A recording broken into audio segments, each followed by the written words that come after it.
Aujourd'hui, étudions la parole de Dieu avec un sermon intitulé « Le chemin du royaume des cieux et le chemin du désert » et comprenons la volonté de Dieu par la Bible. Le chemin du royaume des cieux et le chemin du désert sont tous deux reliés par une relation de réalité et d'ombre. Lorsque nous examinons de près les 40 ans dans le désert, nous pouvons clairement comprendre quels sont les obstacles qui nous empêchent d'entrer dans le royaume des cieux.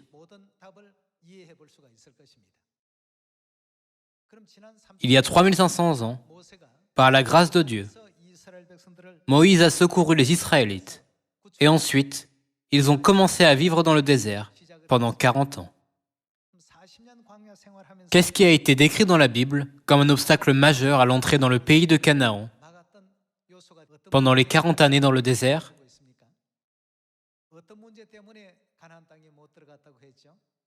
C'était la plainte. Quand les gens se plaignent-ils? Est-ce qu'ils se plaignent lorsque tout va bien? Non, ils ne se plaignent jamais dans ce cas. Lorsque vous pensez à la raison pour laquelle les gens se plaignent, vous voyez qu'ils se plaignent lorsqu'ils ne veulent pas suivre la parole de Dieu telle qu'elle leur est donnée. En d'autres termes, la désobéissance est la source des plaintes. Lorsque Dieu veut que vous fassiez cela, si vous pensez « ce chemin-là semble mieux », alors vous en venez à vous plaindre, parce que vous devez vous forcer à aller sur ce chemin-ci. Vous en venez à murmurer et à éprouver du ressentiment. Dieu a finalement laissé les Israélites être enterrés dans le désert, comme il l'avait souhaité. Le plan que Dieu nous a réservé en cette époque est de nous faire passer par le désert de la foi pour nous faire atteindre le royaume éternel des cieux. 1 Corinthiens, chapitre 10, nous dit que nous devons apprendre du passé et éviter leurs erreurs. Vos pères ont vécu de cette manière et ont tous été détruits dans le désert il y a 3500 ans. Vous ne devez donc jamais suivre leur exemple.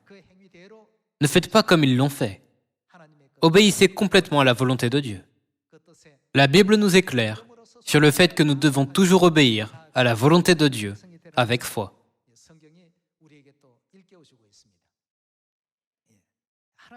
Lorsqu'ils n'ont pas obéi à la volonté de Dieu, ils en sont venus à murmurer, à se plaindre et à désobéir. Nous sommes le peuple céleste qui veut aller au ciel dans les derniers jours. Notre chemin du royaume des cieux ne devrait pas être le même que leur chemin dans le désert. Le principe physique et le principe spirituel sont les mêmes. Voyons donc ce sur quoi 1 Corinthiens chapitre 10 met l'accent, afin que nous ne suivions pas leurs traces. Chapitre 10, verset 1. Frères, je ne veux pas que vous ignoriez que nos pères ont tous été sous la nuée, qu'ils ont tous passé au travers de la mer, qu'ils ont tous été baptisés en Moïse, dans la nuée et dans la mer, qu'ils ont tous mangé le même aliment spirituel et qu'ils ont tous bu le même breuvage spirituel, car ils buvaient à un rocher spirituel qui les suivait, et ce rocher était Christ. Mais la plupart d'entre eux ne furent point agréables à Dieu, puisqu'ils périrent dans le désert. Or, ces choses sont arrivées pour nous servir d'exemple, afin que nous n'ayons pas de mauvais désirs comme ils en ont eu. Ne devenez point idolâtres, comme quelques-uns d'entre eux, selon qu'il est écrit, « Le peuple s'assit pour manger et pour boire, puis ils se levèrent pour se divertir. » En énumérant les événements majeurs dans le désert, il est continuellement écrit que nous ne devons pas suivre leur chemin. Allons au verset 11. Ces choses leur sont arrivées pour servir d'exemple, et elles ont été écrites pour notre instruction, à nous qui sommes parvenus à la fin des siècles. Ainsi donc, que celui qui croit être debout prenne garde de tomber. Aujourd'hui, ce à quoi nous devons penser d'abord, à travers le sermon d'aujourd'hui, le chemin du royaume des cieux et le chemin du désert, et que lorsque notre opinion deviendra forte contre la parole de Dieu, nous rencontrerons les mêmes problèmes qui se sont produits dans le désert. Voyons plus à ce propos dans la Bible. Voyons Hébreux, chapitre 3, verset 18. Et à qui jura-t-il qu'il n'entrerait pas dans son repos, sinon à ceux qui avaient désobéi? La Bible décrit qu'entrer en Canaan, après être passé par le chemin du désert, comme entrer dans le repos. En termes spirituels, entrer dans le royaume des cieux est également décrit comme entrer dans le repos. Et à qui jura-t-il qu'il n'entrerait pas dans son repos, à savoir le royaume des cieux, sinon à ceux qui avaient désobéi? Aussi voyons-nous qu'ils ne purent y entrer à cause de leur incrédulité. Si nous regardons tous en foi, nous ne pouvons jamais obéir. Lorsque Jésus est venu sur la terre, en chair, il y a 2000 ans, les pharisiens, les scribes et tous les chefs religieux de l'époque n'avaient pas la foi en Jésus. Ils s'opposaient à tout ce que Jésus a fait. Lorsque Jésus a dit « Je ferai cela », ils ont fait des objections et l'ont remis en question. C'est pourquoi Jésus a dit « Comment échapperez-vous au châtiment de la géhenne concernant toutes leurs œuvres ?» Pourtant, même les apôtres, qui étaient dans la vérité, faisaient parfois intervenir leurs propres idées dans l'œuvre que Jésus menait et posaient des problèmes.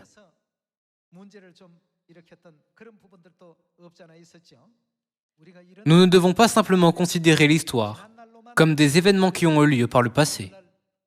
Nous devons l'accepter comme une leçon pour nous aujourd'hui. Il vaut mieux penser. Les apôtres ont fait ce genre d'erreur sur Jésus il y a 2000 ans. Si nous avons des pensées similaires, nous devons les corriger. Si nous pensons, c'est simplement l'une des histoires qui se sont passées il y a 2000 ans, nous n'avons rien à apprendre de la Bible. Aujourd'hui, je voudrais que nous nous rappelions tous de nouveau que nous ne pouvons pas vivre une vie d'obéissance à moins d'avoir la foi en Dieu.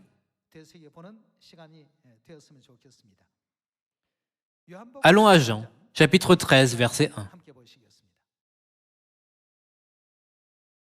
Avant la fête de Pâques, Jésus, sachant que son heure était venue de passer de ce monde au Père, et ayant aimé les siens qui étaient dans le monde, mit le comble à son amour pour eux.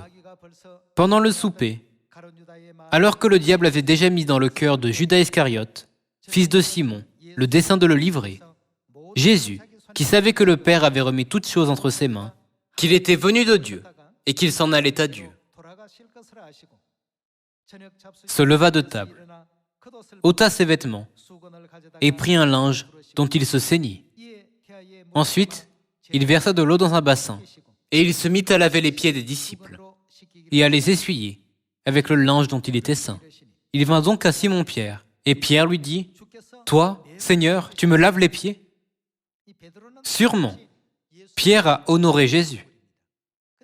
Pourtant, il n'a pas compris la volonté entière de ce que Jésus faisait. C'est pourquoi il jugeait parfois sur la base de ses propres idées. Nous pouvons en voir plusieurs exemples dans la Bible. Verset 6. Il vint donc à Simon-Pierre, et Pierre lui dit, « Toi, Seigneur, tu me laves les pieds ?» Les autres disciples ont suivi Jésus, mais Pierre a considéré Jésus plus profondément et avec plus d'honneur. Il a donc pensé, « Est-il acceptable que je laisse Jésus me laver les pieds ? Il doit être juste que je lui lave les pieds à la place. » Il a donc dit à Jésus ce qu'il pensait. Verset 7. Jésus lui répondit, « Ce que je fais, tu ne le comprends pas maintenant. Je fais tout cela pour une raison, mais tu ne comprends pas maintenant. Mais tu le comprendras bientôt. » Pierre lui dit, « Non, jamais tu ne me laveras les pieds. » Bien que Pierre ne l'ait pas dit avec une mauvaise intention, pour désobéir,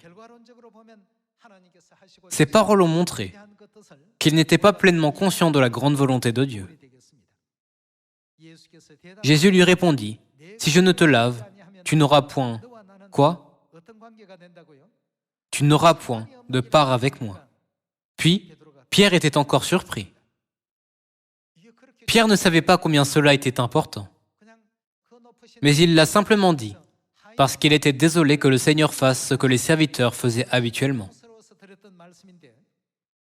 Mais Jésus a dit, « Si je ne le fais pas, tu n'auras point de part avec moi dans l'œuvre du salut. » Luc chapitre 19, verset 10 dit que Jésus est venu sur la terre pour chercher les perdus et les sauver. C'était une partie de la mission du Christ qu'il devait accomplir pour apporter le salut. Comme Pierre ne connaissait pas le plan entier, il en est venu à désobéir à la parole de Dieu. « Jamais tu ne me laveras les pieds. » Pierre l'a dit avec une bonne intention. Mais Jésus lui a répondu, « Si je ne te lave, tu n'auras point de part avec moi et le salut. » Surpris, qu'a dit Pierre ? « Seigneur, non seulement les pieds, mais encore les mains et la tête. » Il n'aurait pas pu avoir de part avec Dieu. Bien sûr, les pharisiens, les scribes et Judas Iscariote ont désobéi à Dieu et sont allés à son encontre avec une mauvaise intention. Bien que Pierre ait dit cela avec une bonne intention, il n'aurait pas pu avoir de part avec Dieu. Nous devons nous en souvenir. Ne devrions-nous pas obéir à l'enseignement de Dieu avec un « Amen » partout où il nous conduit ? Il est écrit dans Hébreux chapitre 3 que les Israélites ne pouvaient pas entrer dans le repos, le pays de Canaan éternel. Pourquoi ? Si nous résumons la raison en un mot, c'était à cause de la désobéissance. Alors, pourquoi ne pouvaient-ils pas obéir ? Ils n'avaient pas de foi. L'obéissance est toujours liée à la foi. Dieu nous a montré la leçon d'il y a 2000 ans et celle du temps de Moïse d'il y a 3500 ans, afin que nous puissions apprendre quel genre d'attitude nous devons avoir pour entrer dans le royaume éternel des cieux. Nous avons tous été appelés par l'Esprit et l'Épouse et nous sommes dans la vérité. Dieu voit la fin dès le commencement. Dieu conduit ses enfants au salut.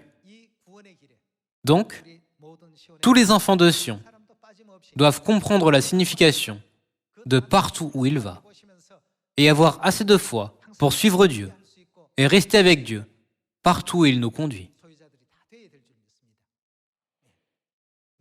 À mon avis, cela ne semble pas bon. Je pense que ceci semble mieux. Si nous avons de telles pensées, nous serons trompés par le diable et les empêcheurs. Nos âmes deviendront exténuées et épuisées, de sorte qu'à la fin, nous perdrons tragiquement la vérité.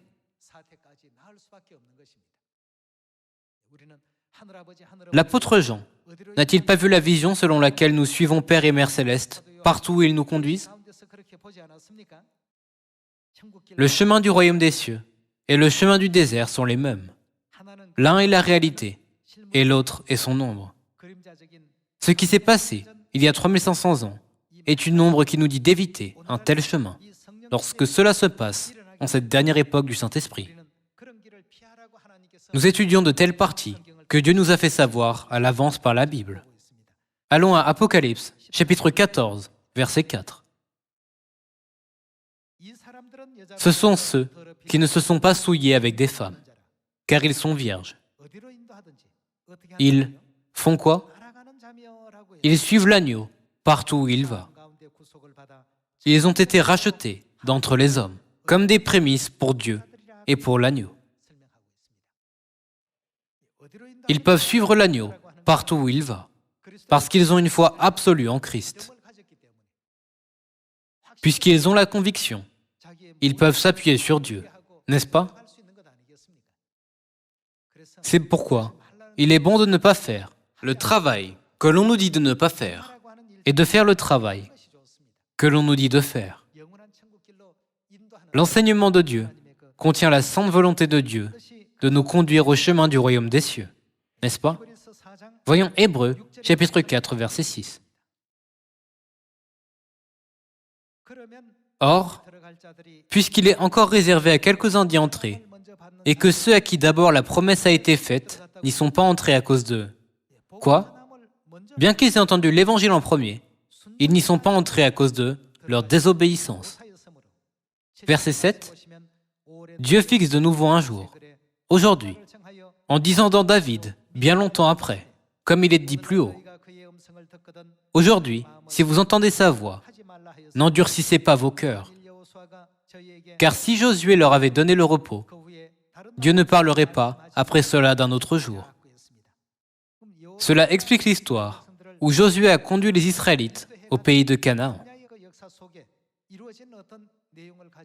En cette époque aussi, si nous n'obéissons pas à la parole de Dieu, même si nous avons reçu l'évangile en premier, nous perdrons le royaume des cieux, comme ceux qui ont désobéi à la parole de Dieu ne sont pas entrés en Canaan à la fin. En tant qu'enfants de Sion, nous devons suivre la parole de Jéhovah au temps du Père, la parole de Jésus-Christ au temps du Fils, et la parole du nom nouveau, le Christ un Saint-Rond, et de l'épouse au temps du Saint-Esprit. Nous devons croire que le royaume éternel des cieux nous attend comme résultat de notre obéissance. Nous avons besoin d'une foi absolue en Dieu. Nous l'avons étudié plusieurs fois. Mais pensons de nouveau à l'histoire de l'âge apostolique il y a 2000 ans. Ceux qui ont obéi à la parole de Jéhovah au temps du Père ont été bénis. Ceux qui ont obéi à la parole de Jésus au temps du Fils ont été bénis. Il en est de même au temps du Saint-Esprit. Nous n'avons pas besoin d'autres théories pour ajouter à la parole de l'Esprit et l'épouse, qui sont venus en tant que sauveurs au temps du Saint-Esprit. À mon avis, j'ai fait beaucoup d'expériences dans ce domaine. Cela marche de cette manière. Vous pouvez dire cela concernant les choses du monde. Mais si vous voulez recevoir le salut, c'est différent. De qui dépend le salut? Le salut dépend seulement de Dieu. Suivons complètement les enseignements de Dieu, partout où il nous conduit. Deutéronome, chapitre 28, verset 1. Si tu fais quoi? Si tu obéis à la voix de l'Éternel, ton Dieu, en observant et en mettant en pratique tous ces commandements que je te prescris aujourd'hui, comme le sujet d'aujourd'hui le souligne, si vous obéissez à la parole de Dieu, qu'arrivera-t-il? L'Éternel, ton Dieu, te donnera quoi? La supériorité sur toutes les nations de la terre. Voici toutes les bénédictions qui se répandront sur toi et qui seront ton partage. Lorsque tu obéiras à la voix de l'Éternel, ton Dieu, tu seras béni dans la ville et tu seras béni dans les champs. Quand pouvons-nous recevoir les bénédictions continuellement? Quand nous avons la foi pour obéir gracieusement à la parole de Dieu. Si vous dites « Je ne pense pas que cela marche », vous ne pouvez vous empêcher de ne pas avoir de part avec Dieu. Nous devons faire tout ce que Dieu dit. Dieu ne nous demande pas de faire quelque chose que nous ne pouvons pas faire. Dieu ne nous ordonne pas « Faites ceci, faites cela », avec des choses qui ne peuvent pas être faites. Alors, qu'est-ce qui permet à certaines choses d'être faites et à d'autres non? Lorsque nous n'avons pas de foi, nous en venons à mettre nos pensées en premier. Lorsque nous avons la foi en Dieu, nous en venons à reconnaître que Dieu nous a créés, nous a donné la vie, la sagesse et la connaissance. C'est Dieu qui a fait de nous des êtres vivants, afin que nous puissions vivre et agir. Lorsque Dieu dit quelque chose, si nous le suivons avec une foi absolue, nous ne nous plaindrons jamais. Nous ne murmurerons jamais. Mais si nous pensons, ma pensée semble meilleure que celle de Dieu. En d'autres termes, Si nous mettons Dieu en dessous de nous, beaucoup de problèmes surgiront. Même si nous obéissons, ce ne sera pas une obéissance joyeuse. Nous nous forcerons simplement à obéir. Alors nous en viendrons à nous plaindre et à murmurer. Nous nous plaindrons et murmurerons, même en marchant sur le chemin du désert vers Canaan. Si les Israélites avaient suivi le chemin avec joie, en pensant, ce chemin est le chemin du salut, préparé par Dieu, alors le trajet se serait terminé en 10 jours, non en 40 ans. Il ne leur a pas fallu 40 ans parce que c'était une longue distance. Bien que ce soit une courte distance, il a fallu 40 ans, parce que Dieu les entraînait spirituellement dans le désert. Une partie de leur entraînement concerne l'obéissance à la parole de Dieu. À la suite de l'obéissance, nous sommes vraiment bénis. À la suite de l'obéissance, nous obtenons de bons résultats, à coup sûr. Dieu les a conduits afin qu'ils puissent constamment sentir ces choses sur le chemin. Ici, le verset 2 dit « Voici toutes les bénédictions qui se répandront sur toi et qui seront ton partage. Lorsque tu obéiras à la voix de l'Éternel, ton Dieu, tu seras béni dans la ville et tu seras béni dans les champs. Le fruit de tes entrailles, le fruit de ton sol, le fruit de tes troupeaux, les portées de ton gros et de ton menu bétail, toutes ces choses seront bénies. Ta corbeille et ta huche seront bénies. Tu seras béni à ton arrivée et tu seras béni à ton départ. Vous êtes bénis chez vous, sur votre lieu de travail, lorsque vous sortez pour prêcher et lorsque vous venez à l'église. Pourquoi n'aimeriez-vous pas suivre ce chemin si Dieu dit qu'il vous bénira, où que vous soyez? La foi des pères au temps du Père, la foi des apôtres, il y a 2000 ans. Notre foi en cette dernière époque. Rappelons-nous que les gens ont été bénis lorsqu'ils ont obéi à la parole de Dieu. Quel que soit le temps, soit le temps du Père, celui du Fils et celui du Saint-Esprit. Comme il est écrit dans Hébreux, chapitre 3 et 4. Parmi nous, il ne devrait y avoir personne qui n'entre pas dans le royaume des cieux, comme ceux qui ne sont pas entrés dans le repos en Canaan à cause de leur désobéissance. Nous devons tous obéir.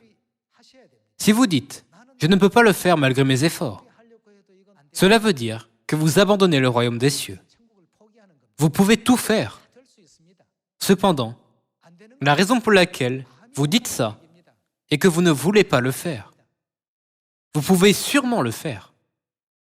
Quelle que soit la parole donnée par Dieu, nous devons l'accepter et y obéir immédiatement.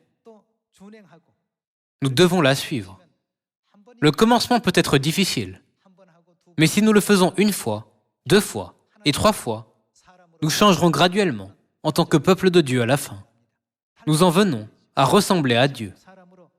Rappelez-vous que Dieu fait de nous le peuple céleste et nous conduit dans le monde de la renaissance spirituelle. Ne donnons aucune excuse. Lorsque Dieu dit une parole, il n'est pas nécessaire d'avoir une raison ou des excuses. Balak, roi de Moab, a invité Balaam et lui a demandé de maudire les Israélites. Lorsque Dieu lui a interdit d'aller, il n'aurait pas dû aller. Mais il avait envie d'aller. Il continuait de penser « Je veux aller ». En donnant toutes sortes d'excuses, il y est allé à la fin. Même l'ânesse qui ne pouvait pas parler l'a réprimandé. Mais cela ne l'a pas arrêté. Balaam a offert une ruse cruelle pour inciter les Israélites à pécher. Il est écrit dans la Bible qu'il était un faux prophète qui a incité les Israélites à pécher. Pensez-vous qu'une telle personne pouvait recevoir le salut? Si Dieu dit « N'allez pas », nous devons penser « Oh, je ne dois pas aller ». Cependant, certaines personnes donnent des excuses pour désobéir. Frères et sœurs, il vaut mieux écouter la parole de Dieu, même si nous subissons physiquement des pertes. Nous devons toujours obéir à la parole de Dieu en tant qu'enfants célestes. Voyons Deutéronome, chapitre 28, verset 15.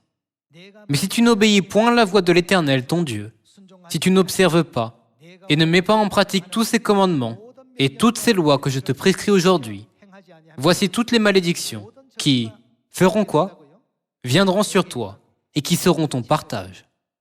Tu seras maudit dans la ville et tu seras maudit dans les champs. Ta corbeille et ta huche seront maudites.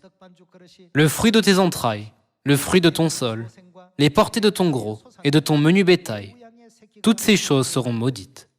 Tu seras maudit à ton arrivée et tu seras maudit à ton départ. En écoutant les activités de l'Évangile, des jeunes adultes, la rosée de l'aurore, j'ai remarqué qu'ils prêtaient une grande attention à la parole de Mère Céleste. Comme Mère a dit, les présidents vous inviteront. Cela se produit vraiment. Ils ont dit, comme notre Mère Céleste l'a dit, allons voir les présidents. Par conséquent, de nombreux présidents les ont invités. Il est écrit, Dieu dit que la lumière soit, et la lumière fut. Certains travaillent en ayant cette foi, et d'autres restent dans le même état, bien qu'ils entendent les mêmes paroles 10 fois ou 20 fois. Il y a des gens qui ne prêtent pas l'oreille aux paroles et ne les gravent pas dans leur cœur. Ils font ce qu'ils pensent. Qui peut mieux connaître la volonté de Dieu? Dieu ou nous? Si ça avait été nous, nous aurions dû découvrir la Pâque et le sabbat par nous-mêmes, sans l'enseignement de Dieu, n'est-ce pas? Mais personne ne pouvait le faire. En ce qui concerne le salut, seulement qui peut ouvrir le chemin de l'arbre de vie? À moins que Dieu ne le permette, personne ne peut ouvrir le chemin. Si Dieu dit, j'ouvrirai le chemin de l'arbre de vie, comme ceci ou cela, nous devons respecter les paroles et vivre une vie d'obéissance avec foi. La Bible enseigne que, si tu n'obéis pas aux paroles, toutes les malédictions viendront sur toi. Voyons le verset 16. Tu seras maudit dans la ville et tu seras maudit dans les champs. Ta corbeille et ta huche seront maudites. Le fruit de tes entrailles, le fruit de ton sol, les portées de ton gros et de ton menu bétail, toutes ces choses seront maudites. Tu seras maudit à ton arrivée et tu seras maudit à ton départ. Puisqu'il y a une telle différence entre une vie d'obéissance et une vie de désobéissance, quelle vie devrions-nous choisir? Nous devons obéir aux paroles de Jéhovah au temps du Père, aux paroles de Jésus au temps du Fils, et aux paroles de l'Esprit et de l'épouse au temps du Saint-Esprit. Lorsque l'on nous dit de corriger quelque chose, nous devons le corriger. Lorsque l'on nous dit d'apprendre quelque chose, nous devons l'apprendre. Lorsque l'on nous dit de mettre quelque chose en pratique, nous devons le mettre en pratique. Maintenant, à ceux qui obéissent aux paroles de Dieu, en croyant que Dieu les accomplira sûrement, la grande gloire de Dieu surabonde. Aujourd'hui, gravons de nouveau cette leçon dans notre cœur, en pensant, toutes les paroles que Dieu nous donne ont sa volonté en elles. Dieu continue de nous montrer sa volonté pour le salut de l'humanité.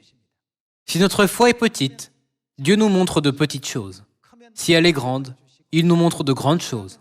Si notre foi est ferme, Dieu nous montre quelque chose de sûr. Si nous avons un doute, Dieu nous montre quelque chose de douteux. Jusqu'à ce jour, nous en avons fait l'expérience, en nous rappelant que tel est le monde de la foi. Trouvons une ou deux choses de plus sur l'Église primitive qui a accompli la volonté de Dieu. Allons à l'Évangile selon Luc, chapitre 5, verset 1.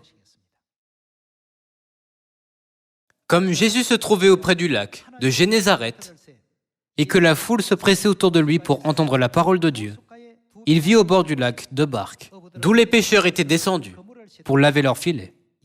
Il monta dans l'une de ces barques, qui était à Simon, et il le pria de s'éloigner un peu de terre.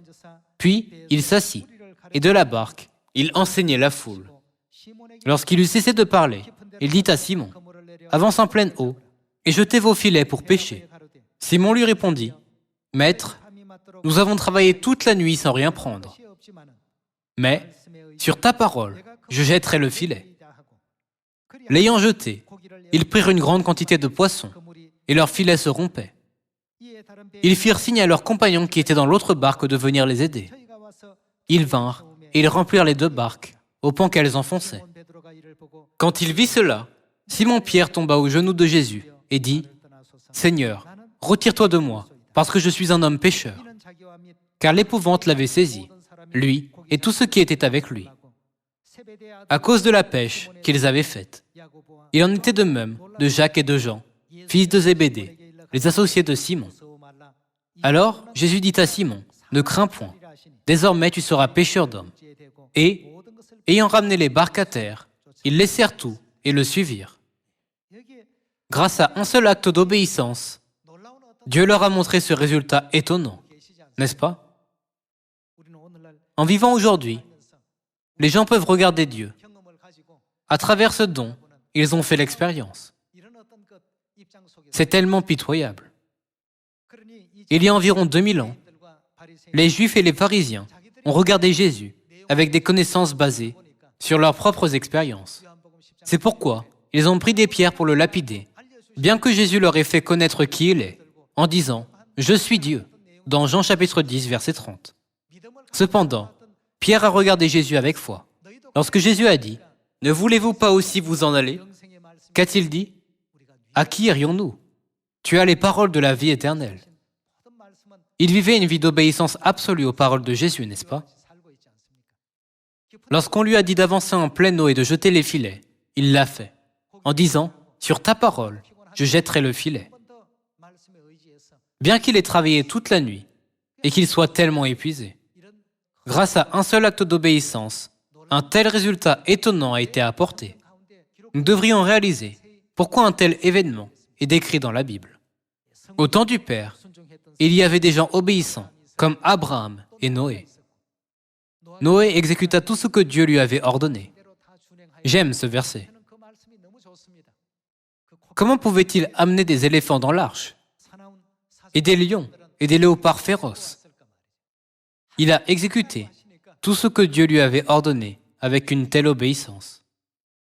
Dans Genèse chapitre 22, nous pouvons voir Abraham qui devait sacrifier son fils Isaac sur la montagne de Morija. Ils sont tous de grandes personnes, n'est-ce pas? S'ils n'avaient pas eu la foi en Dieu, auraient-ils pu lui obéir dans ces situations? Si Abraham n'avait pas eu la foi, il aurait pu faire une autre suggestion. Dieu, puis-je sacrifier une centaine de brebis sur la montagne de Morija, au lieu de mon fils né quand j'avais 100 ans?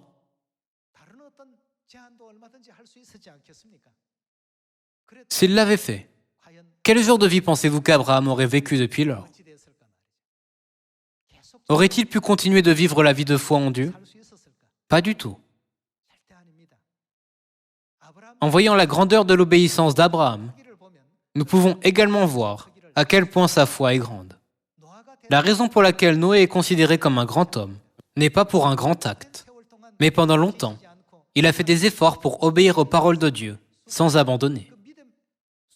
La grandeur de son obéissance montre à quel point sa foi est grande. Nous vivons au temps du Saint-Esprit. Nous pouvons également entrer dans le royaume éternel des cieux lorsque nous vivons une vie d'obéissance. Confirmons-le dans 2 Corinthiens chapitre 10. 2 Corinthiens chapitre 10, verset 4. Car les armes avec lesquelles nous combattons ne sont pas charnelles, mais elles sont puissantes, par la vertu de Dieu, pour renverser des forteresses. Nous renversons les raisonnements et toute hauteur qui s'élève contre la connaissance de Dieu. Et nous amenons toute pensée captive à l'obéissance de Christ. Nous sommes prêts aussi à punir toute désobéissance, lorsque votre obéissance sera complète. Aux yeux de Dieu, l'état spirituel et la foi de tous les enfants de Sion devraient devenir grands. Le monde de la foi est invisible. Alors, comment pouvons-nous savoir si notre foi a grandi? Dieu mesure notre foi seulement avec la mesure de l'obéissance. Nous sommes prêts aussi à punir toute désobéissance lorsque votre obéissance sera complète. Parce que notre obéissance n'est pas encore complète, nous sommes encore ici. Ici à Sion, nous restons dans l'évangile de la vérité de la Nouvelle Alliance, menée par Père et Mère. Partout où l'agneau nous conduit, partout où l'Esprit et l'Épouse nous conduisent, nous devons seulement penser. Dieu m'a donné cette instruction pour mon âme. Dieu m'a donné une autre occasion de lui obéir. Dieu, où que tu nous conduises, nous exécuterons tout ce que tu nous enseignes. Abraham a exécuté tout ce que Dieu lui avait ordonné. Noé a exécuté tout ce que Dieu lui avait ordonné. Aujourd'hui, tous les membres de Sion ont exécuté avec joie tout ce que Dieu leur avait ordonné. J'espère que cette dernière ligne sera écrite dans la Bible. J'espère que nous remporterons la victoire finale lors du dernier grand combat spirituel et recevrons un accueil riche dans le royaume des cieux en tant que reste de la postérité de la femme. Cela conclut le sermon. Merci beaucoup.